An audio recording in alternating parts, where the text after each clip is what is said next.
কেমন আছো সবাই? এই যে সোমনাথ দাদা ডেলিভারি করতে যাচ্ছি এই বৃষ্টির মধ্যে, আবার খেয়াঘাটে। তোমার খেয়াঘাটের নাম কি দাদা? কে প্লট ঘাটে ডেলিভারি করবে, কাস্টমার ওপার থেকে আসবে, মানে বিশাল। কাস্টমারকে আগে থেকে ফোন করতে হবে, মানে কাস্টমার সময় মতো আসতে পারবে না, মাঝিকে দাও পরে নেবো, এই সমস্যার মধ্যে এই এত বৃষ্টির মধ্যে দাদা বেরিয়ে গেছে। একটু ব্যাগে দেখাও, আমি বলবো দাদা একটু ব্যাগে দেখাও, ব্যাগে কী কী নিয়েছে। এই ব্যাগের মধ্যে আবার ই কার্ডের বস্তা আছে, এই ই কার্ড বলে লেখা আছে। হ্যাঁ, এই পার্সেল বৃষ্টির মধ্যে থেকে বাঁচানোর জন্য ই কার্ডের বস্তা নিয়ে তারা ডেলিভারি আছে।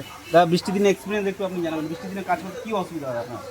বৃষ্টির দিনে কাজ করতেই ঘাটে যাবো, পার্সেল নেই, ডেলিভারি হবে না, কাস্টমার আসবে না, দাঁড়িয়ে থাকতে হবে, বসে থাকতে হবে, ভিজে ভিজে কাজ করতে হবে, এইভাবে কাজ করতে আচ্ছা হয়। আচ্ছা, তুমি তুমি এই পার্সেল বাঁচানোর জন্য এই বস্তা নিলে, নিজেকে বাঁচানোর জন্য তুমি হচ্ছে যে রেনকোট পরবে, আর মোবাইল কী করে বাঁচাবে আর টাকা কীভাবে বাঁচাবে তুমি একটু বলো। মডার নেই, সব ভিজে ঘরে নিচে শুকনো করতে হবে।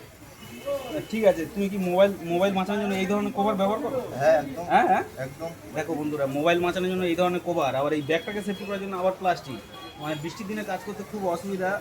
তো আমি সব বন্ধুদের বলবো বৃষ্টির দিনে কোনো কাস্টমার একটু ভালো ব্যবহার আমাদের সঙ্গে করবেন, তাহলে খুব ভালো লাগবে।